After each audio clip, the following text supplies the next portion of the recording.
capítulo ao texto de Daniel, capítulo 12, versículo 4. Sela as palavras e sela o livro até o fim do tempo.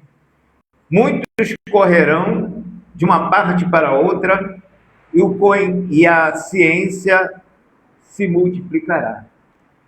Irmão, será que alguém tem dúvida de que está se cumprindo essa profecia de Daniel? É inegável que nós estamos vivenciando essa profecia nos dias atuais. Vivemos uma época em que a máquina tem substituído em larga escala a mão de obra humana, e por que não dizer o próprio homem. Sabemos que a ciência tanto pode ser usada para o bem como para o mal. Infelizmente, há pessoas que usam o conhecimento científico para a destruição da humanidade. A corrida armamentista é prova inequívoca dessa realidade. Por outro lado, a descoberta de vacinas para combater doenças, as modernas cirurgias com o uso da robótica nos aparelhos domésticos, como robôs aspiradores, a exploração espacial com o uso de robôs e sondas para novas descobertas no espaço sideral, nos dão conta que o bom uso dos métodos científicos sempre contribuirão para o progresso da humanidade. Já dizia o poeta Victor Hugo, a gratidão é a moeda luminosa que se resgatam os débitos do coração. É muito importante qualquer profissional em qualquer ramo do saber reconhecer que toda a sabedoria que a humanidade adquire provém de Deus. Em Provérbios, capítulo 1, versículo 7, está escrito: o temor do Senhor é o princípio da sabedoria. Falando sobre a sabedoria, a Bíblia diz: o Senhor me possuiu no princípio dos seus caminhos e antes de suas obras mais antigas. Desde a eternidade fui ungida, desde o princípio, antes do começo da terra. Provérbios, capítulo 8, verso 22 a 23. Portanto, não é recomendável excluir Deus do nosso sucesso em qualquer momento da nossa vida, pois é Ele quem nos dá saúde, inteligência e provisão material para suprirmos todas as nossas necessidades. Infelizmente, muitos que se arvoram em sua própria sabedoria se ensoberbecem e começam a menosprezar a Deus, taxando de loucos os que nele acreditam. O apóstolo Paulo condenou esse tipo de comportamento humano.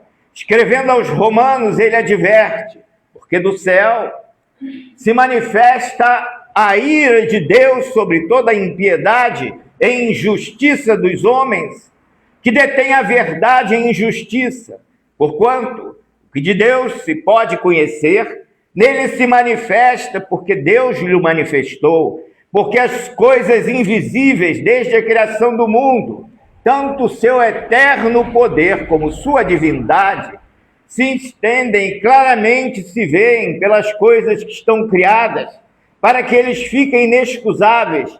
Portanto, tendo conhecido a Deus, não o glorificaram como Deus, nem lhe deram graças. Antes, em seus discursos se desvaneceram e o seu coração insensato se obscureceu.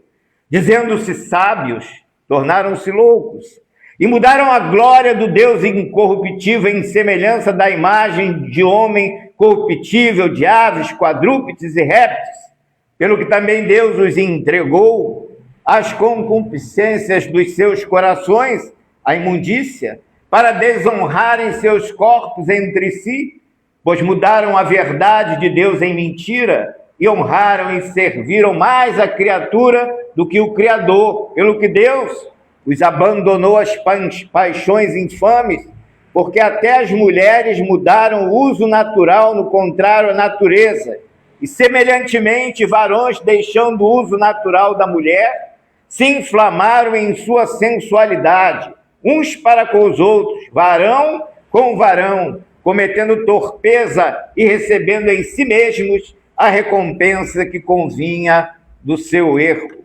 E como eles não se importaram de ter conhecimento de Deus, assim Deus os entregou a um sentimento perverso para fazerem coisas que não convêm.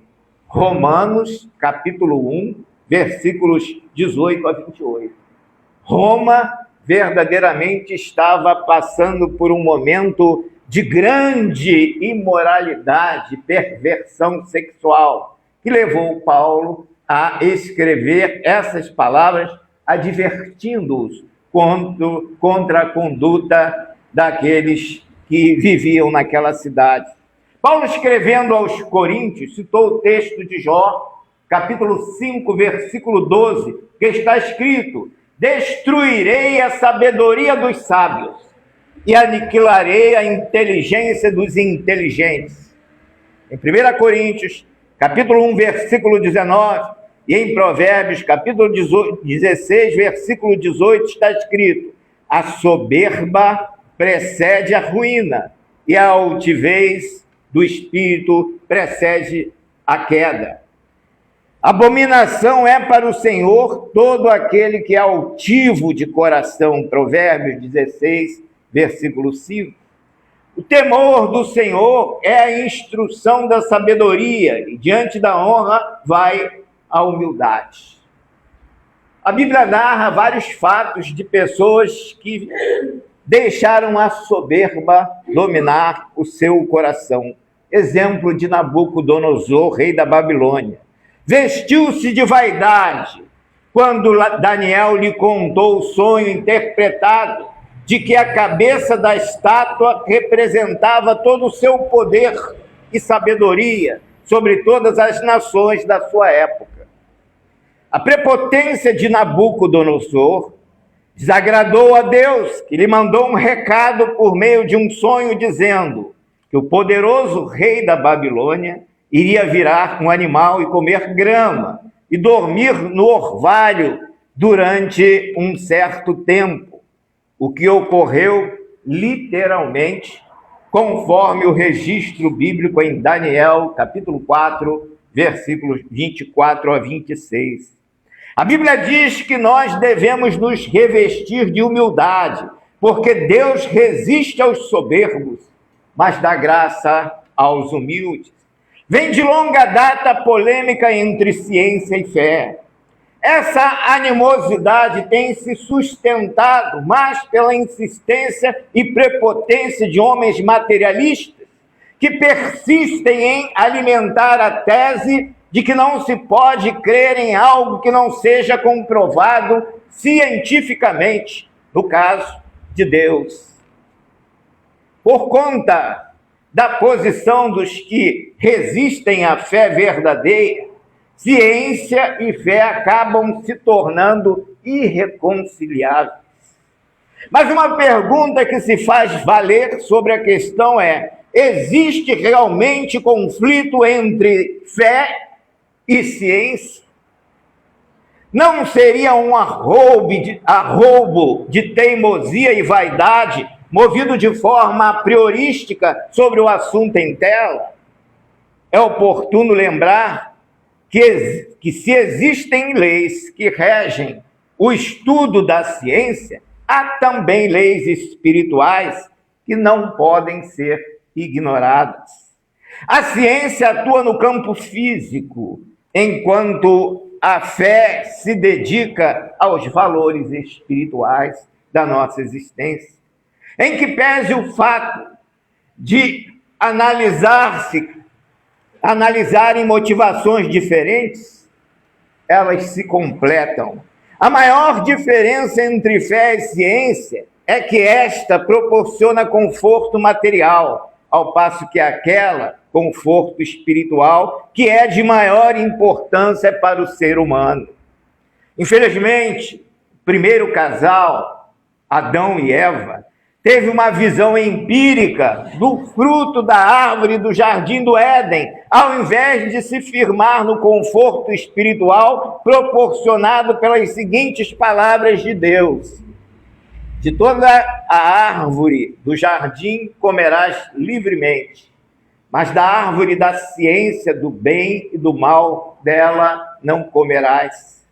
Porque no dia em que dela comeres, certamente morrerás. Gênesis capítulo 2, versos 16 a 17.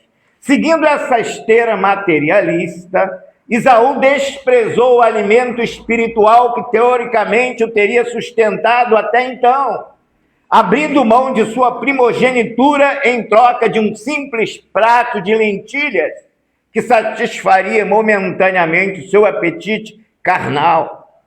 Um outro tipo de apetite carnal levou o rei Davi a arruinar sua família e todo o seu reino. Segundo Samuel, capítulo 11. Jesus ensinou aos seus discípulos uma alternativa mais eficiente de alimentação. Uma comida tenho para comer que vós não conheceis. Disse-lhes: a minha comida é fazer a vontade daquele que me enviou e realizar a sua obra. Evangelho de João, capítulo 4, versos 32 a 34. Disse a mulher samaritana: qualquer que beber desta água tornará a ter sede, mas aquele que beber desta água que eu lhe der nunca terá sede, porque a água que eu lhe der se fará nele uma fonte de água viva que salte para a vida eterna. Evangelho de João, capítulo 4, versículos 13 a 14. Em outras palavras, Jesus está dizendo àquela mulher que o alimento que ele estava lhe oferecendo era para sustentá-la por toda a eternidade. A contrário senso, o apóstolo Paulo afirma que a ciência um dia desaparecerá. 1 Coríntios, capítulo 13, versículo 8. Enquanto o alimento espiritual é para a vida eterna, a ciência vai desaparecer um dia. A tentativa materialista de negar a existência de Deus e dos valores espirituais tem cada vez mais se mostrado inócua e insustentável. Aberra os olhos o fato de tentarem os cientistas ímpios, incrédulos, atribuir a construção do universo ao acaso. Existe uma história fictícia a respeito de alguns homens que procuravam resposta para essa pergunta: de onde veio a Terra? Depois de reunirem suas informações e introduzirem-nas em um sofisticado computador, eles apertaram com grande expectativa a tecla de respostas. As luzes brilharam, as campainhas soaram, e o computador lhes deu a seguinte mensagem impressa. Vejam Gênesis, capítulo 1, versículo 1. Sabem o que está escrito em Gênesis, no texto citado pelo computador? No princípio, criou Deus os céus e a terra. Essa história fictícia ilustra um fato crucial. Deus nos outorgou uma revelação escrita que exige averiguação primária. Dr. Eduardo Collins, falando sobre criação ou evolução das espécies, afirmou o seguinte: a probabilidade de ter-se a vida originada pelo acaso é incompatível, comparável com a probabilidade de um dicionário completo resultar da explosão de uma tipografia. Dr. Bernard, prêmio Nobel de Bioquímica, declarou: com os átomos de 1 bilhão de estrelas, o acaso cego não conseguiria produzir sequer uma proteína útil para o ser vivo. Tanto os que esposam a evolução científica como os que defendem a crença num Deus que em determinado princípio criou todas as coisas, alicerçam sua fé naquilo que creem. Contudo, é inverossímil acreditar que todo o universo surgiu do nada, sem uma mente sábia para criá-lo. Outro sim. A própria ciência advoga a ideia de que não pode haver efeito sem causa que o gere. No caso em tela, o efeito é o universo, criado e, coerentemente, a causa só pode ser Deus que o projetou e o criou. Portanto, é mais plausível acreditar no Criador do que na criatura. Medir o princípio ou época da criação ninguém pode. Podia ser um segundo ou bilhões de anos. A ciência tenta explicar através de teorias a origem do universo. Segundo a teoria de Laplace, no princípio Deus criou a matéria que se encontra espalhada pelo universo e constituiu o nosso sistema planetário e outros sistemas ainda não conhecidos. Essa matéria teria aparecido em estado gasoso, possivelmente hidrogênio. Como os gases ocupam espaço muito maior que os sólidos, esse material ocuparia o espaço conhecido e desconhecido. Toda essa matéria se revolveria ao redor de um eixo. Dada sua imensurável grandeza, o movimento seria muito lento, de modo que um dia nebular ou cósmico seria de milhões ou bilhões de anos. Nenhum planeta teria hoje essa revolução. Com o passar do tempo, a dita matéria foi se condensando, diminuindo de volume e, por consequência, aumentando sua rotação, transformando-se numa espiral que terminaria por desagregar em suas partes constitutivas, formando os planetas, estrelas e satélites. Essa é a ideia do homem que estuda a ciência. Uma outra teoria apresentada pela ciência é a teoria da explosão, conhecida como Big Bang. Segundo esta vertente, o universo resultou de uma grande explosão que ocorreu antes da criação do planeta Terra. Pelos cálculos do Dr. Sandage, eminente cientista, as estrelas da nossa galáxia devem ter pelo menos 12 bilhões de anos. Em outra pesquisa, o Dr. William Fowler calculou que a pequena porção de urânio e tório encontrada na Terra seria proveniente das estrelas que teriam explodido há muito tempo e atirado na Terra estes elementos. Este processo de queimar hidrogênio e transformá-lo em hélio e, por sua vez, em urânio e tório, ferro e outros elementos, segundo alguns cientistas, leva aproximadamente 12 bilhões de anos, que nos induz a pensar que essa grande explosão, de acordo com essa teoria, teria ocorrido há 12 bilhões de anos. Mas é oportuno frisar que até aqui não há choque de informações entre a ciência e a Bíblia. Porque a Bíblia afirma que Deus criou o universo, mas não nos revela como ele foi feito, nem quanto tempo levou para tal evento acontecer. A Bíblia afirma, nos primeiros versículos do livro de Gênesis, que Deus fez o mundo em 6 dias. A palavra hebraica, yom, traduzida como dia, tanto pode significar um período de 24 horas, como uma semana, meses, anos e até eras. Para Deus, a questão tempo é irrelevante, uma vez que não está limitado às coordenadas de tempo e de espaço. O apóstolo Pedro, em 2 Pedro, capítulo 3, versículo 8, diz que um dia para Deus é como 1000 anos para nós. Além do mais, há diferentes períodos de duração de dias no universo. Por exemplo, o dia na Lua é 26 vezes maior que o dia aqui na Terra. O dia em Júpiter tem apenas 10 horas. é um planeta 1.400 vezes maior do que a Terra. Saturno é 734 vezes maior que a Terra. Gasta 30 anos para dar uma volta em torno do Sol. E seus dias são de 10 horas. Portanto, esse termo dia não é fixo.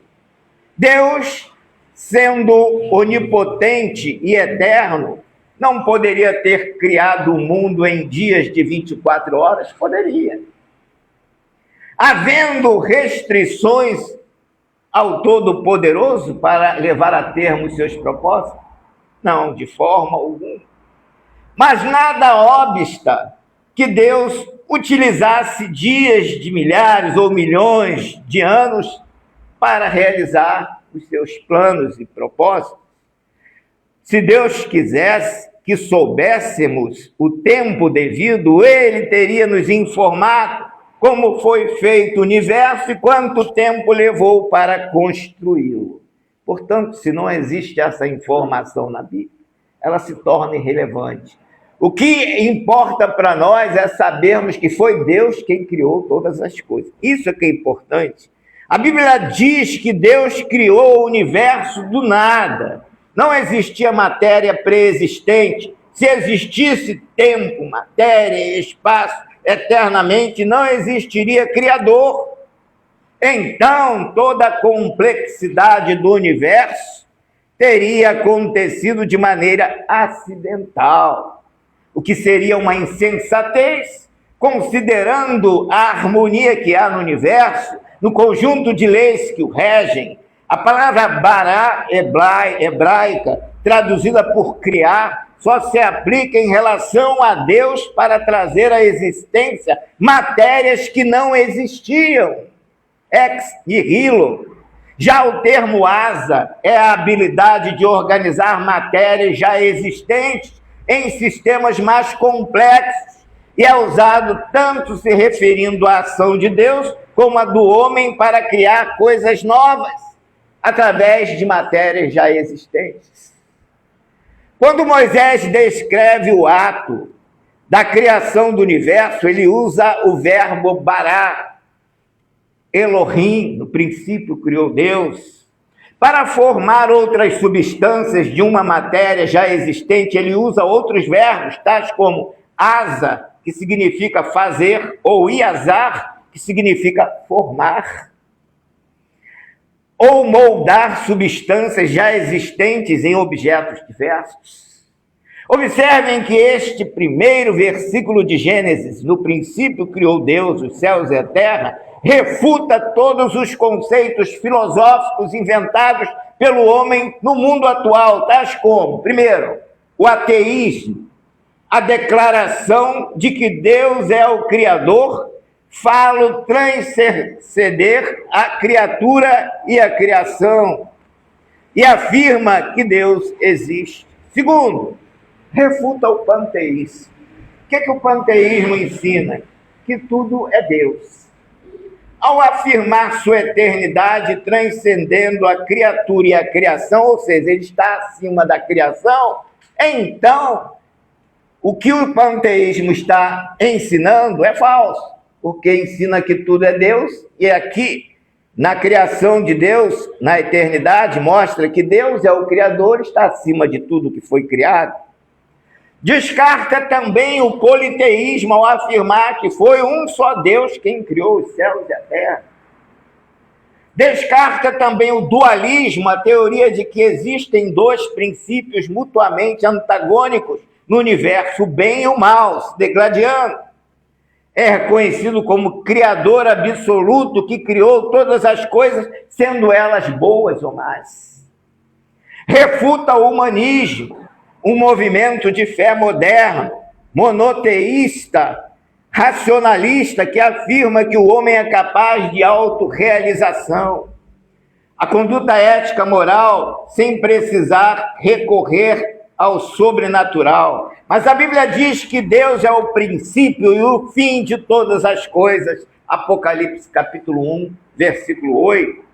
Finalmente refuta o evolucionismo, grande cientista Louis Pasteur, é o autor da lei da biogênese.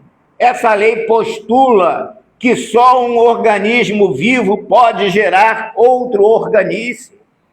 Em outras palavras, a matéria não pode evoluir.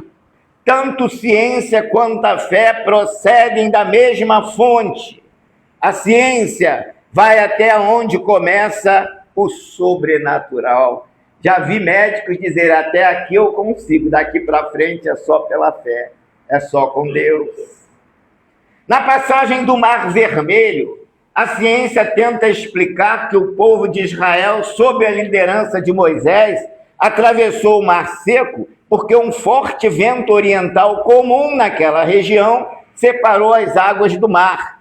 Mas o que a ciência não consegue explicar é como o vento manteve as águas suspensas para a passagem de todo o povo de Deus. E justamente quando os egípcios estavam todos no fundo do mar, as águas foram soltas e os mataram. Êxodo capítulo 14, verso 15 a 31. E o maná que caía do céu para alimentar o povo no deserto, na porção exata de cada dia. E as curas miraculosas presentes tanto nas narrativas do Velho Testamento quanto no Novo. Quantos homens da erudição na antiga Grécia tateavam para descobrir a forma da terra, se era plana, quadrada ou em que ela se sustentava. O profeta Isaías, há mais de 400 anos à frente desses sábios, já havia feito essa descoberta. Eis a voz do profeta, porventura não sabeis, porventura não ouvis, não atentastes para os fundamentos da terra. Ele é o que está sentado sobre o globo da terra. Isaías capítulo 40, versículo 21 a 22. Enquanto os grandes homens da erudição buscavam descobrir de que forma era a terra e onde ela se sustentava, o homem de Deus já tinha descoberto que a terra era redonda e era sustentada por Deus no espaço.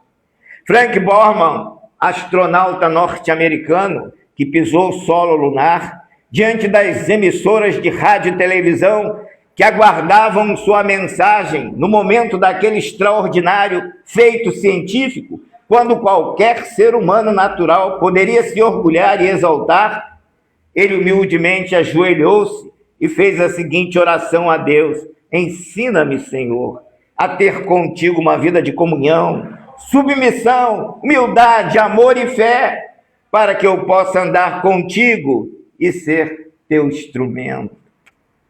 Há muitos materialistas que se opõem à palavra de Deus.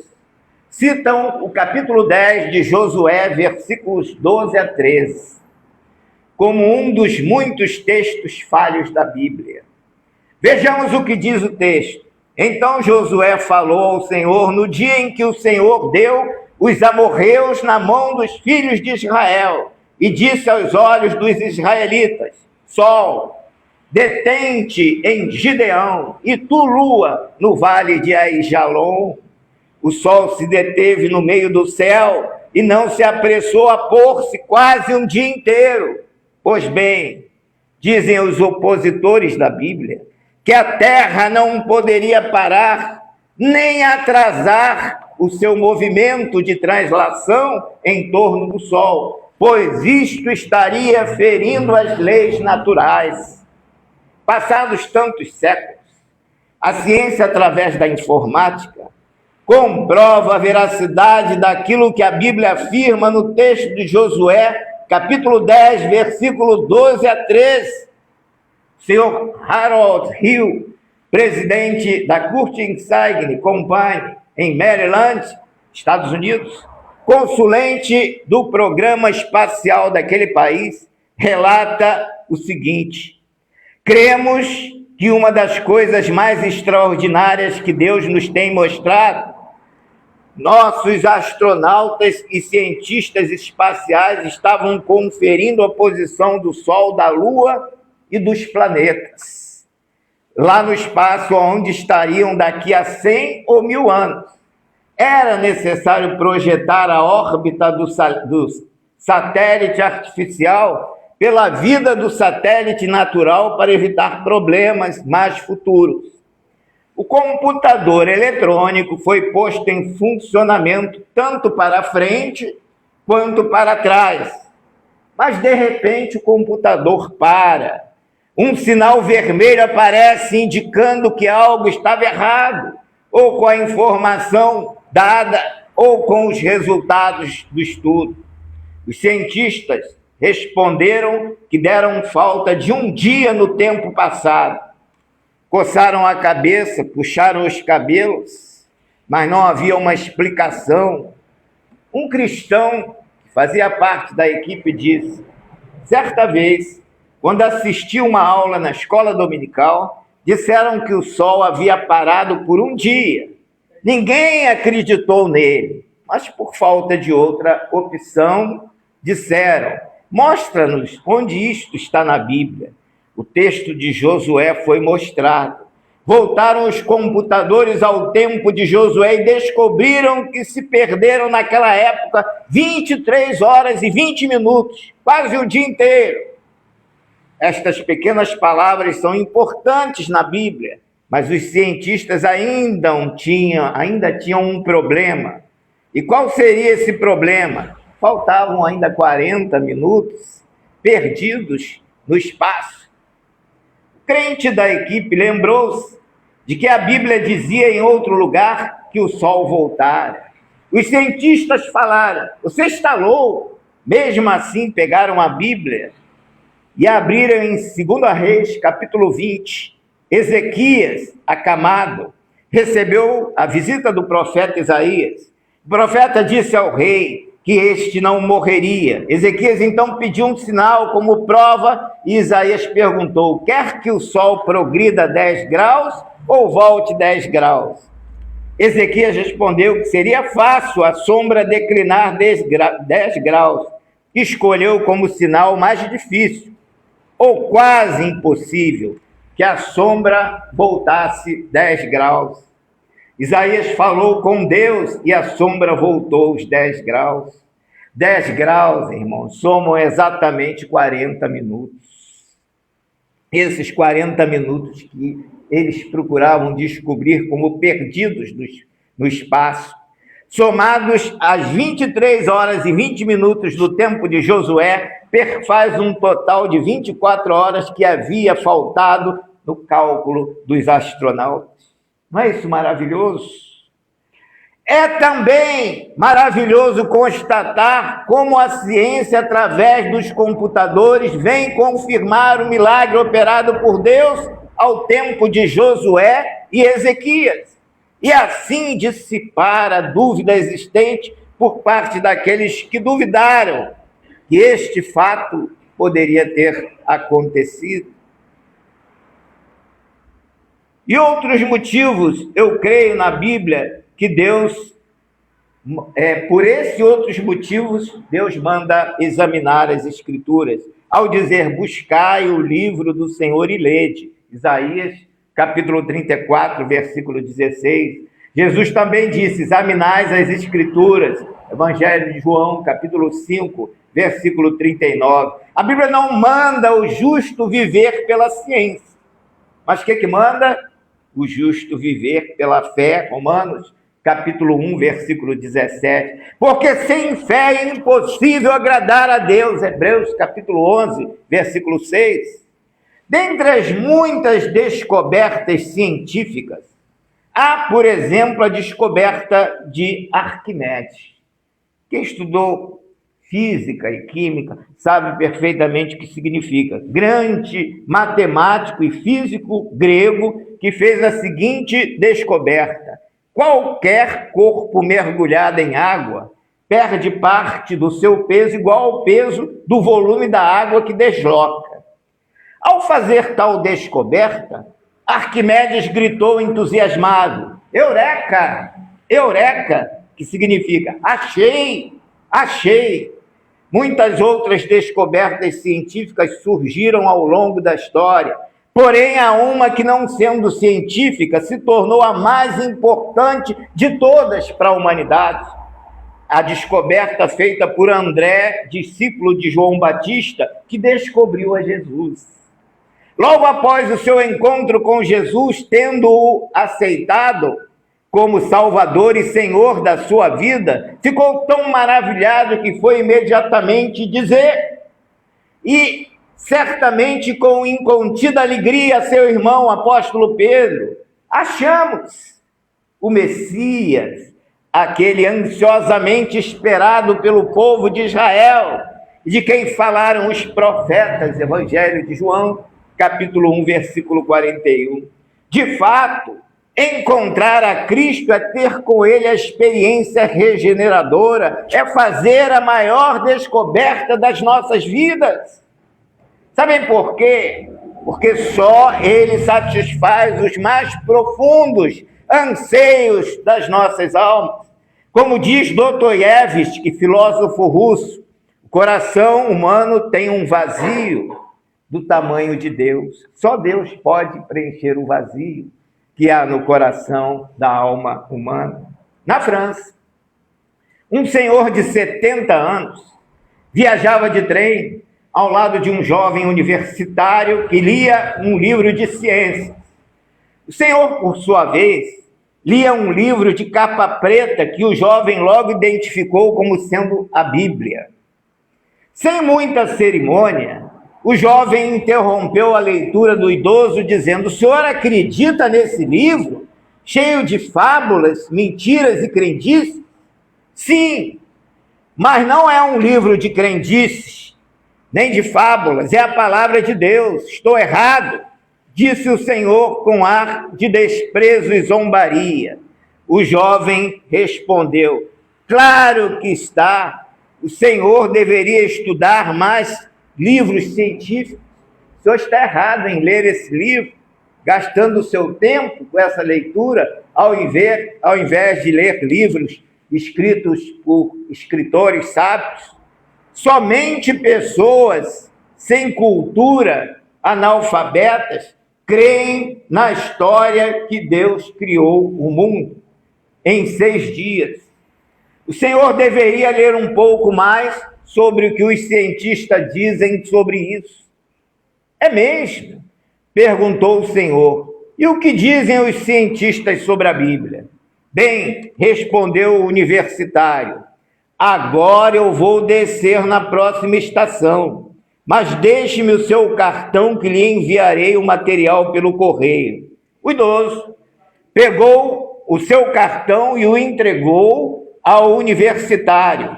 Quando o jovem leu o que estava escrito, ficou envergonhado. O cartão dizia: Louis Pasteur, diretor do Instituto de Pesquisas Científicas da École Normale de Paris, autor de várias descobertas científicas, tais como doenças causadas por micro-organismos, o processo de pasteurização, vacina contra a raiva, o estabelecimento da teoria da biogênese. Como se pode constatar, é um grande erro pensar que o conhecimento científico tem necessariamente de conduzir à descrença em Deus ou ao materialismo. Há muitos cientistas cristãos e outros que, não sendo cristãos professos, creem na existência de Deus. Max Planck, prêmio Nobel de Física em 1918, declarou que o impulso do nosso conhecimento exige que se relacione a ordem do universo com Deus. Antoine Henry, descobridor da radioatividade, afirmou: foram as minhas pesquisas que me levaram a Deus. Miguel Faraday, grande cientista cuja capacidade intelectual e mental foi comparada a 10 homens, disse no leito, antes de morrer: eu sei que o meu Redentor vive, porque ele vive, eu viverei. Poderíamos citar inúmeros outros que provaram que a verdadeira ciência, A verdadeira ciência e fé, ambos procedem de Deus. Diante dessas afirmativas, não há dúvida de que a verdadeira ciência, provindo de Deus, ela não pode ser incompatível com a fé. Uma atua num campo, a outra atua no outro, e as duas se somam para mostrar a grandeza de Deus. Que Ele, assim, nos abençoe. Amém. Vamos cantar o hino 160 do cantor cristão.